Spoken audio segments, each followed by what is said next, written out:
Oh, hello everyone. I hope you can see and hear me well. And let's start. We already discussed a lot of things about development environments in previous videos, but they was mostly related to operating system. And today we will actually discuss things that should be done by most of the teams and by most projects. And we will try to create a reproducible development environment for Python project, which also contains some additional tools. Let's call them native dependencies, for example, PostgreSQL client or make or some other stuff. And let's talk about what development environment is in general. In most cases, it's not very something special. It's just dependencies, your shell, and tools. By dependencies, I mean some native dependencies, libraries, packages from your language of choice. Yeah, pretty much it. Shell is what allows you to access your tools, and tools is basically Git, make, cmake, pip, Python, and other binaries, which will be presented in your path environment in your shell, and also editor. The nice thing about editor, people tried to create IDE, which stands for Integrated Development Environment, but in fact it's just a fancy editor which contains some features like code completion or some language aware functionality, but IDE doesn't manage dependencies, for example, or manage them using some tools that also may be available in your shell. Why do we need a separate development environment for each project, and why we don't use a system for managing our dependencies? And the answer is relatively simple. You can use a system for managing our dependencies, and most people in the past did it. You just install all necessary stuff in your file system hierarchy in bin directory or in lib directory. It's good if you work only on one project and you need only one version of dependencies. But for example, if you have two different projects and one of them written in Python 2 and another in Python 3, you can't place Python binary in bin directory because it will overwrite Python binary which already exists for another project, and you can't develop two projects on the same machine. And in such case, you need somehow isolate those environments for different projects. There are many ways to do it. For example, you can use virtual machines, and for each project create your own virtual machine. Similar stuff you can do using more lightweight options for virtualization, like Docker or some other mechanisms, but it's still not perfect solution because it requires a lot of space. You can reuse shared dependencies in such environments. Also, you can't use your own configuration of text editor inside this virtual machine, or you can do it, but it will require a lot of movements. And also, when, for example, team lead of your project will update such virtual machine, you will need to reinstall your editor inside this virtual machine, which is also painful and time consuming. People did some interesting attempts to solve these problems, and one of the recent options which appeared just a few years ago is virtualenvs. I will take a Python as an example. It works for many other languages, but to be more precise, we will be exploring Python project. And virtualenv is basically a separate directory which contains all binaries, packages, and libraries necessary for your project. The problem is that you can't manage your native dependencies with virtualenvs because you can't install, for example, PostgreSQL client inside your virtualenv directory, or you can't install CUDA inside it, and you need to use both your language package manager and virtualenv, and also your system package manager for installing dependencies for your project, which make sense for some projects, and in some cases it's pretty easy to do such setup. You have partially isolated environment for the project, but still use your system dependencies. But it's still not completely isolated, and also it's not reproducible because it's very dependent on your current state of your operating system. For example, if you already installed CUDA a few years ago, and in your project, in instruction, you see that you need to install CUDA, and you don't know that you already have CUDA, or forgot about it, or you decided that you won't use the CUDA that's already installed, this project won't work because it requires newer CUDA, and when you will try to install newer CUDA, it can break something because you already have some files which will be overwritten, and for example your previous project won't work anymore, and so on. And there are some solutions for such problems, and we will try to explore one of them, and few cases for which this solution will work. If you work on few different projects with different dependencies which conflicting with each other, for example, you have different Python versions for different Python projects, you can use the solution to be sure that both projects will work without conflicts. It also will help to make setup very easy and straightforward, like typing only one command and you already get the environment, the shell with all necessary binaries and dependencies inside it. And it also will work if you have a team. You can share the environment with your teammates, and they will have absolutely the same environments with absolutely the same binaries in it.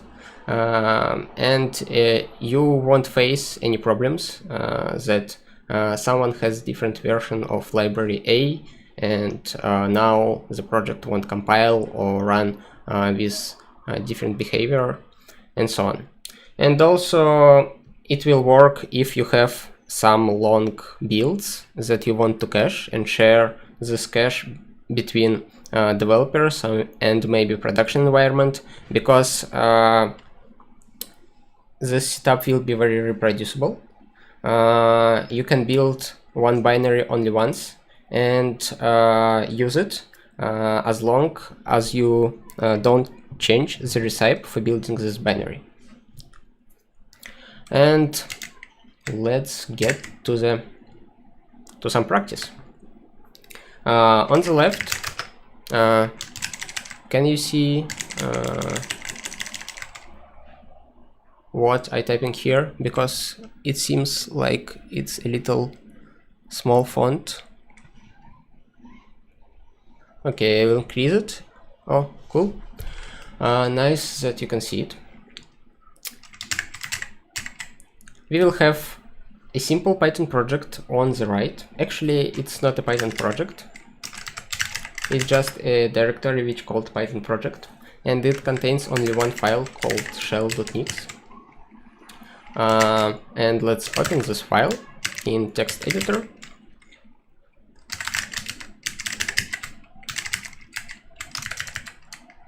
And let's comment those lines for a second. And now I want to have a Python inside this directory, but I don't have Python installed in my operating system.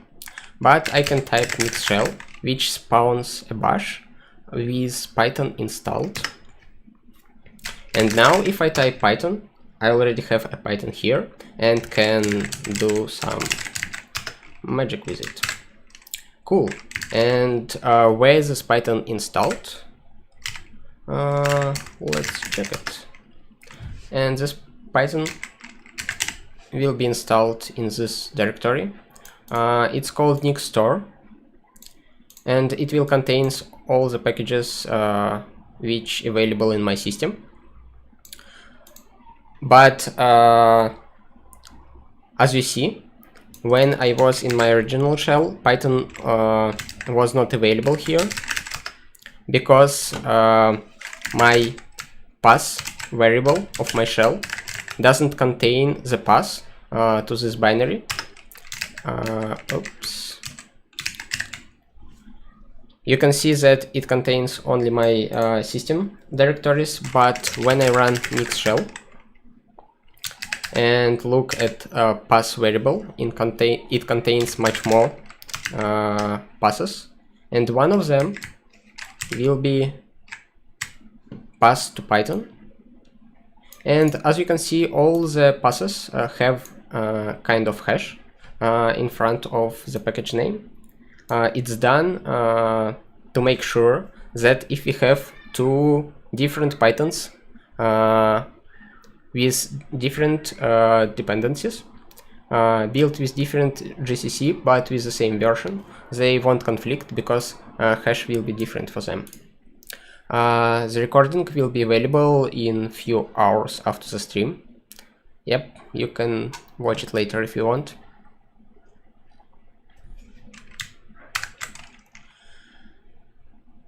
Okay, now we run nix-shell and our path variable updated with all necessary dependencies for Python 3 and Python 3 available. It's cool, but what if I want to use some packages inside Python? For example, I want to have numpy available, but you can see that there is no model called numpy, but I can install it. For that I will just uncomment this line, add, and I rerun nix-shell, and now I can import numpy. Cool, and now I can use this package, and it will be installed somewhere in nix-store. Actually, I can find it, but it will be very similar to where Python 3 located.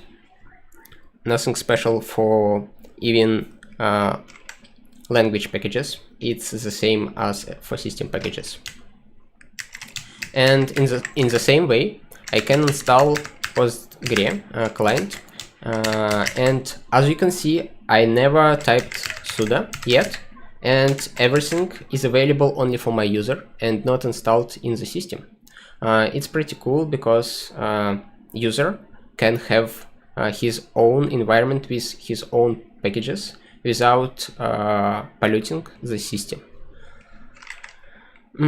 Okay, let's check that PostgreSQL available, and you can see that it tries to connect to socket with port 5432.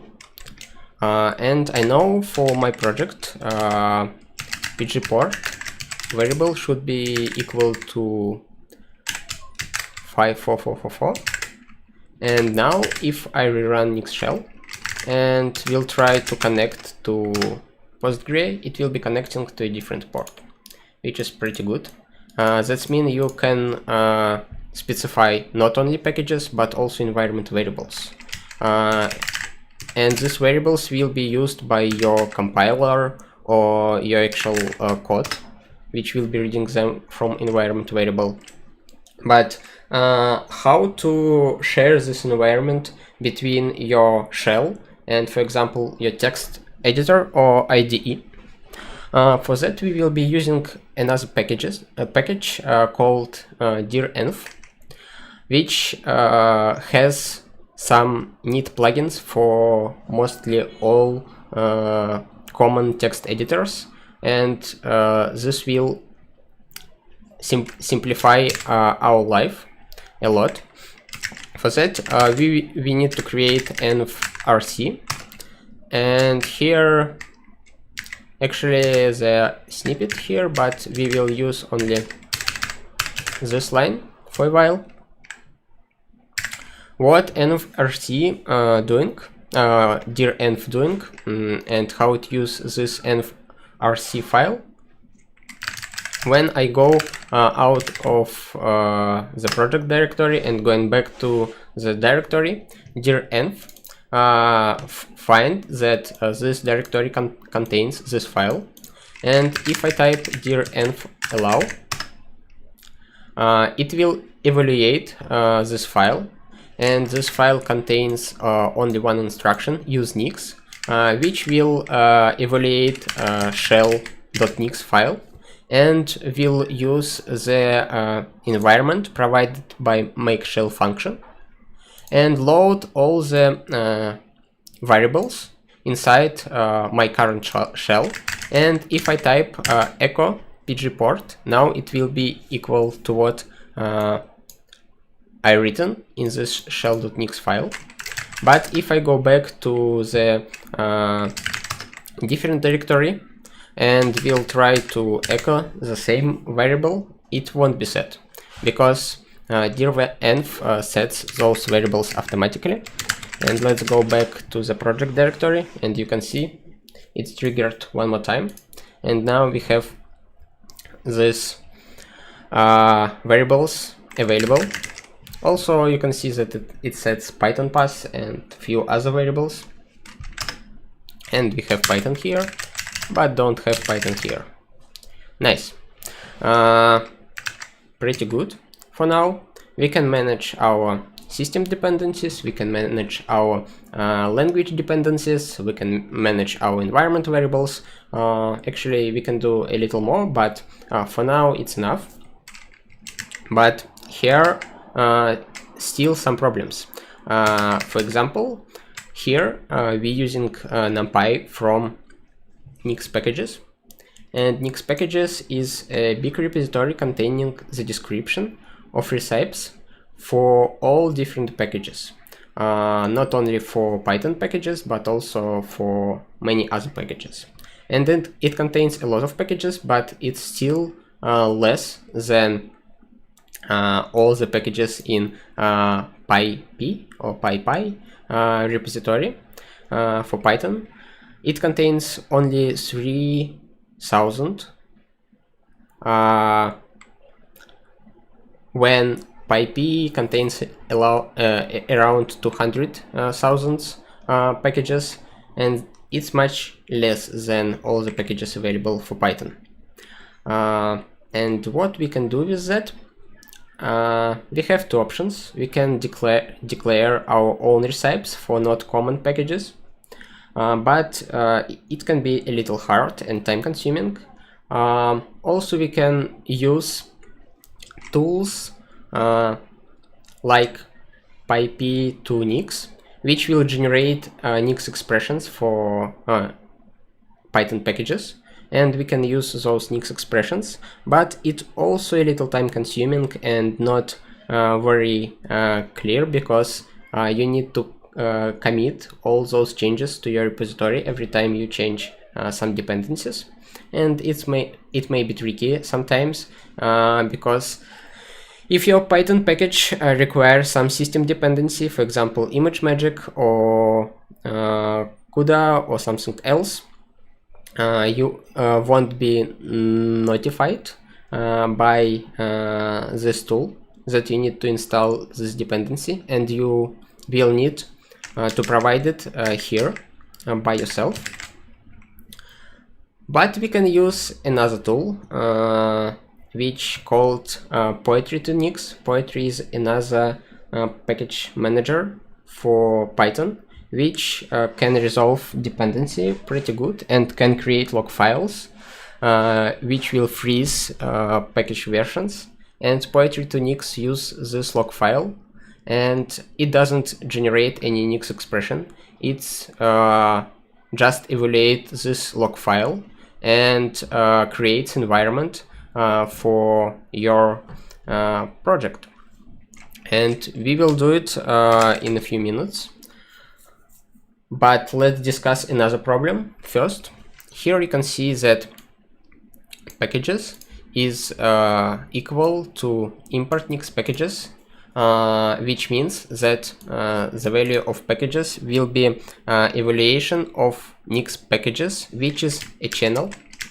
And channel, nix channel is something that consists on your local machine, and it may be different from one machine to another. That means that such environment is not very reproducible, because it depends on argument which depends on the machine. But we can solve this problem using more advanced mechanism that still in development but already works pretty well, called flakes. And we will be able to freeze Nix package version with flake log file, and we will do it soon. Okay, let's go to another Python project. Boom. pwd. Let's remove it. I created a simple Python project, which will be some chatbot in the future, I think. And instead of creating shell.nix here, I created a poetry project with poetry init, blah blah blah. But if I run poetry init right now, I won't be able to do anything because command not found. And I need to have poetry first. For that, I can create a shell with poetry available. But as you can see, it says something about bad version of poetry. That is why I won't be using the nix-shell command, which not very reproducible. I will be using nix shell without dash, which will be using flakes mechanism, and I will use my nix packages and poetry. Yep, and now I have poetry and one more time, and it have all the necessary functions. I can init the project. I already did it. As you can see, I already have my project created by poetry utility, and it already have some dependency, and it's already created a log file, poetry.log, which contains all the dependencies.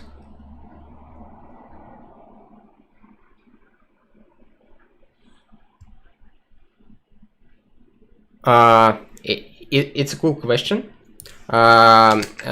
Actually, what I did right now, I did almost the same as we did in the previous step, but I not specified it in a separate file. I did it interactively, but right now I will use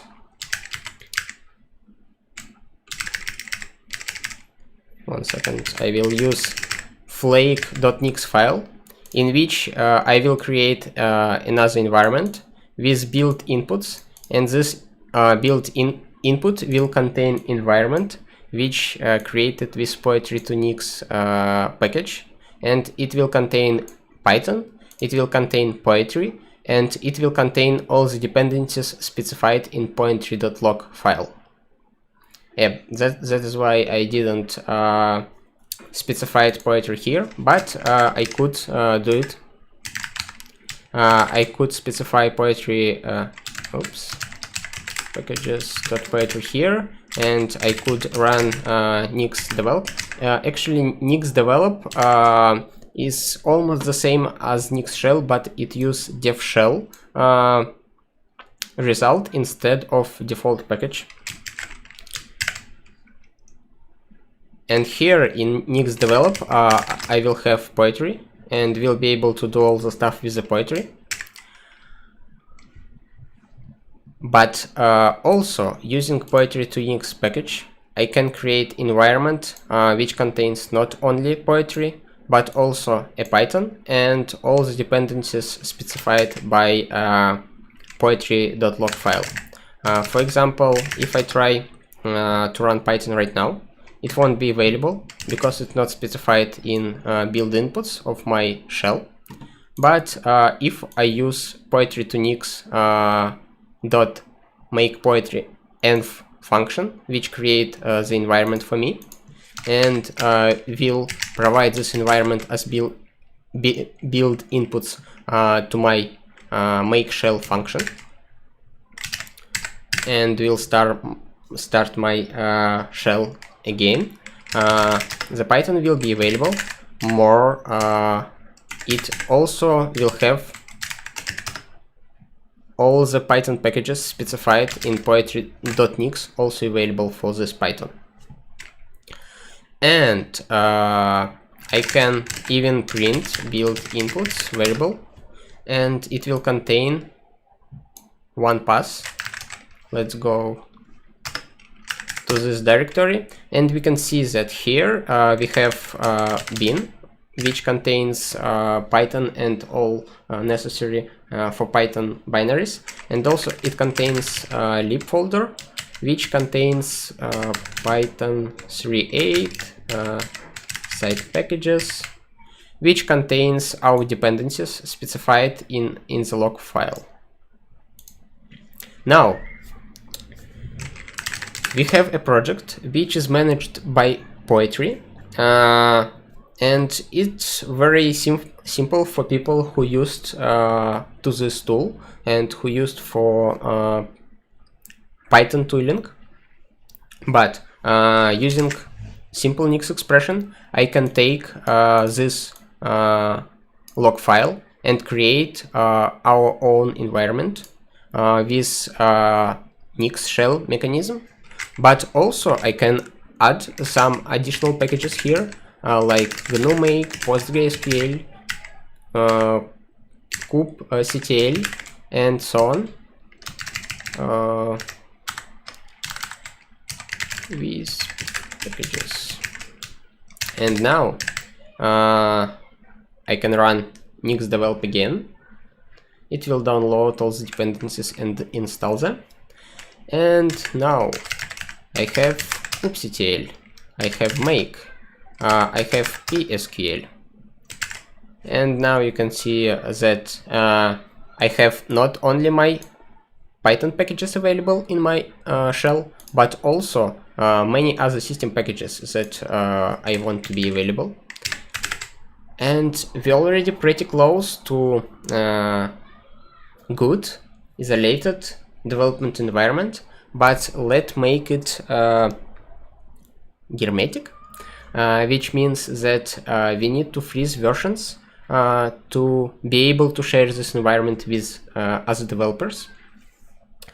And we will be using flake mechanism, which we already use partially, but I didn't explain how we use it. Here I specify all the inputs of this flake, and we specify what this flake provides. Actually, this flake for now provides only dev shell for our project.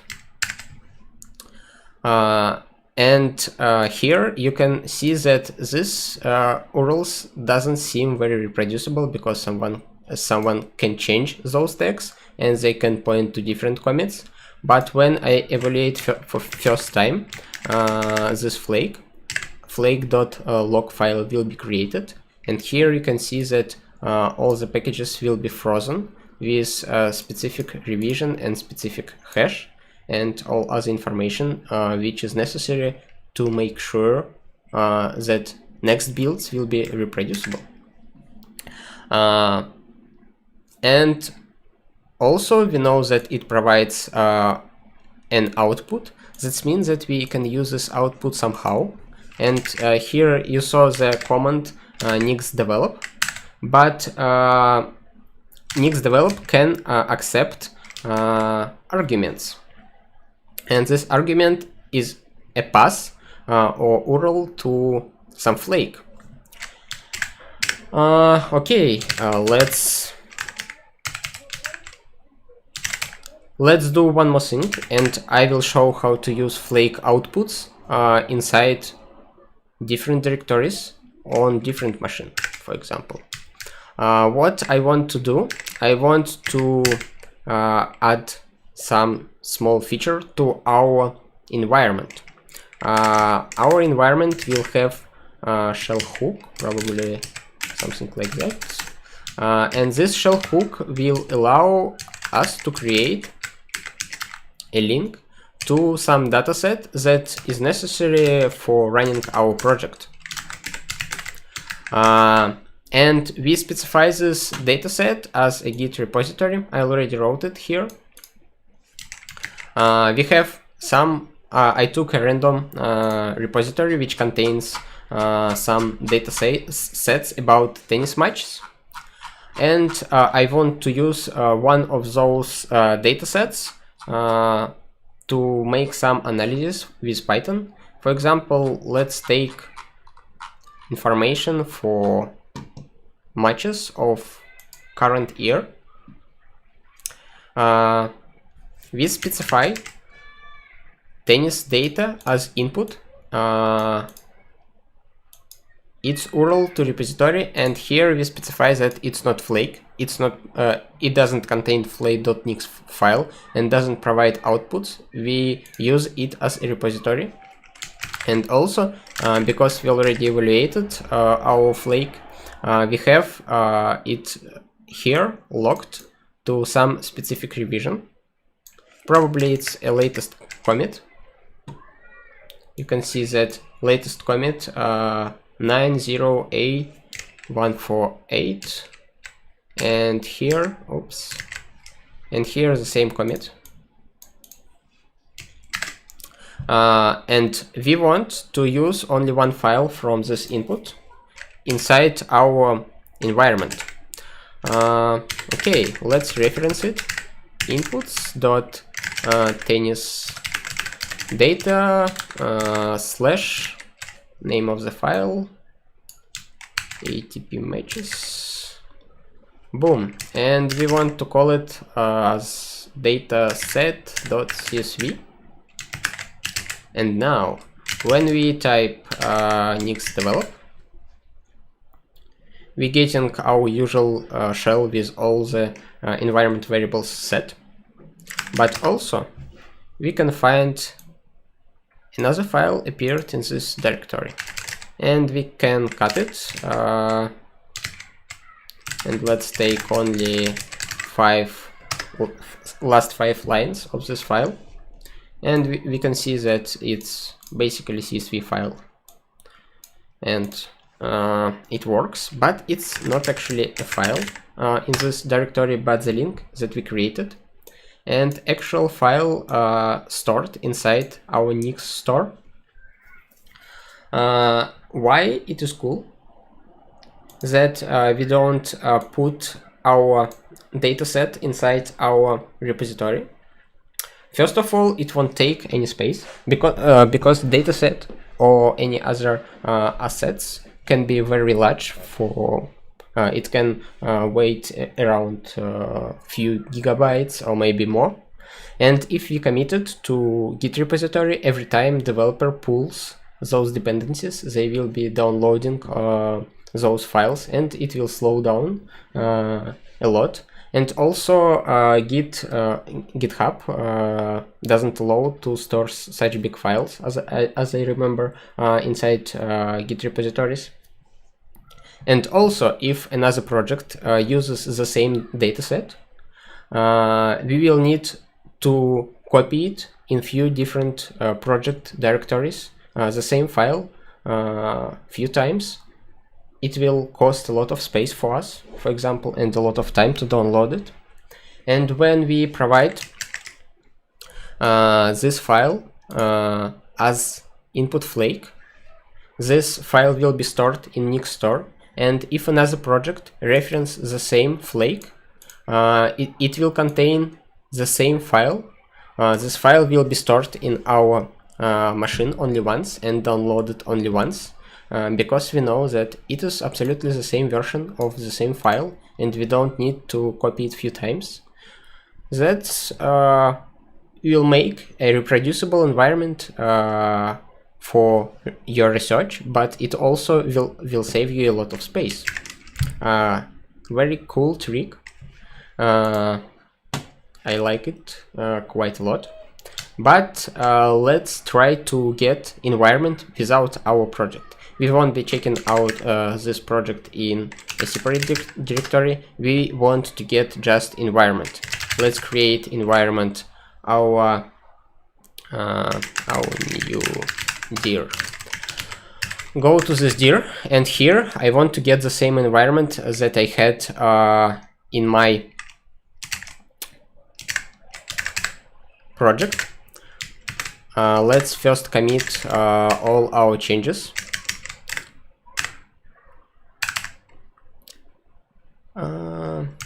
Add tennis data to inputs. Cool, and let's push it to GitHub. Okay, it's already on GitHub. Let's check github.com/abcdw tg Now we can see that it's already on GitHub. And now we can do a trick. We can, in our new directory, which doesn't contain anything, we want to get the shell which contains all the dependencies necessary for the project that is placed on our GitHub. We will type nix-develop github abcdw / blah blah blah, and also I can specify a branch tag or exact commit, and you can see that it downloads the dependencies, and it doing it pretty fast, because it's actually not downloading anything, because it's already available and cached in my Nix store. And here in the directory you can see that dataset appeared. And this dataset contains the same data. Boom. And actually it's just a link to the same file in the Nix store.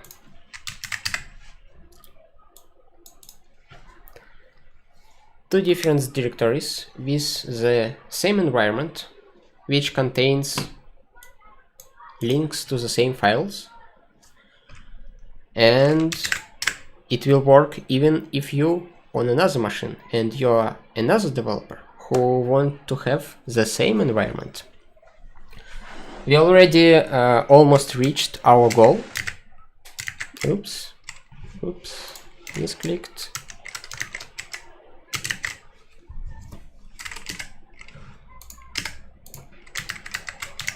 Let's check only one thing that I didn't show you. I want to install one dependency with poetry, and also I want to make our environment loaded in my current shell automatically. For that I will create env rc file, and instead of this stuff, now I will type only nix flake.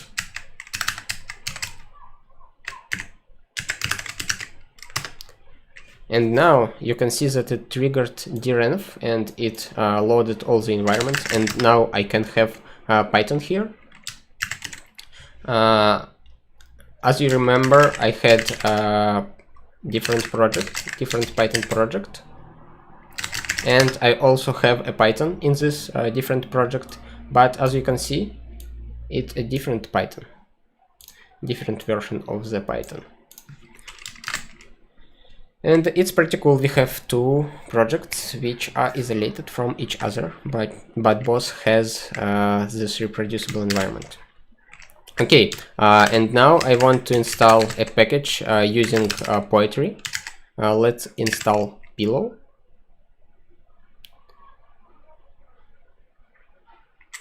And now if I take a look at our PyProject file, I can see Pillow specified here, and also poetry.log, which contains also Pillow logged. And now if I type Python and import pill, no module named pill, okay, Pillow. I don't remember how to use it. Basic installation, blah blah blah, handbook, tutorial.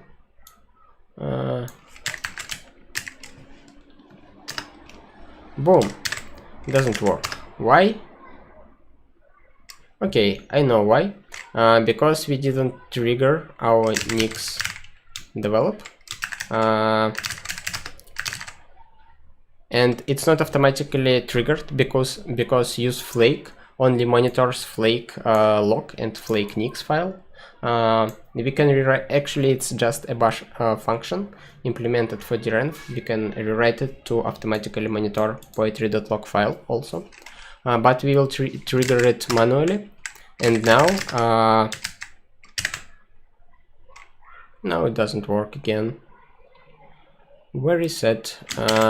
Okay, it doesn't trigger rebuild for some reason, but nix develop will trigger it. Okay, we will need to work a little on use flake function.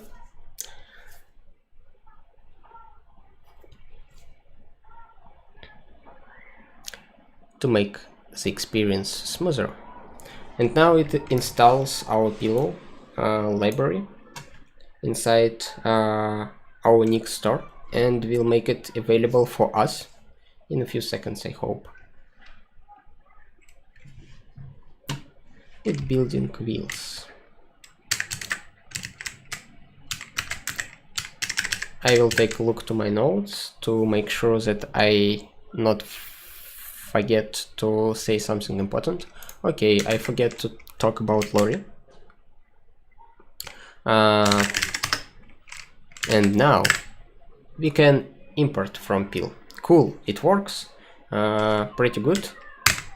Triggering of rebuilding the environment if poetry.log updates requires a little work, but it's solvable.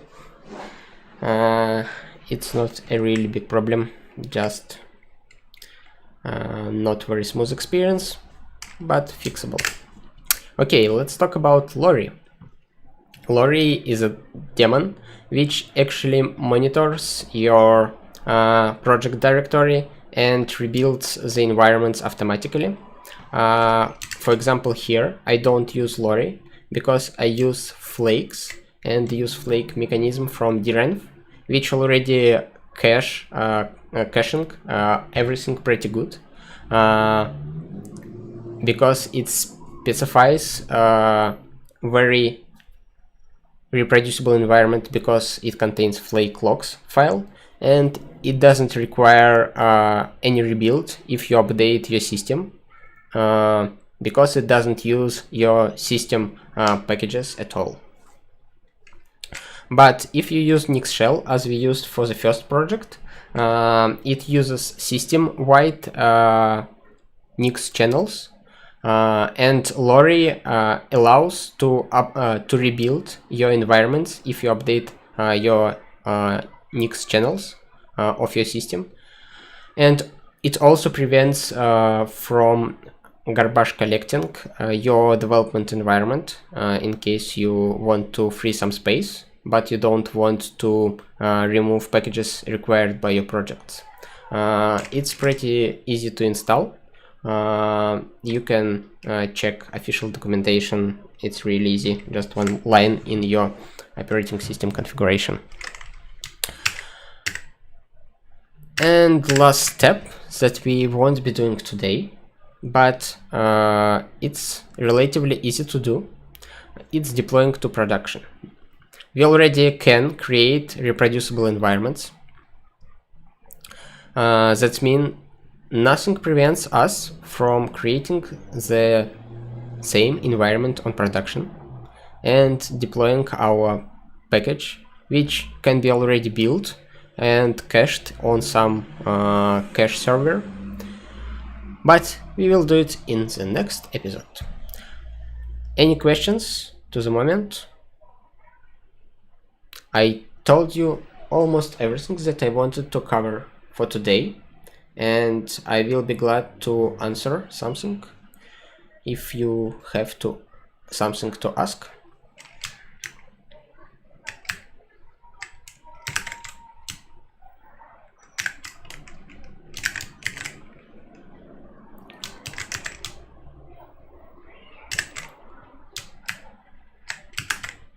Okay, nobody wants to ask me anything.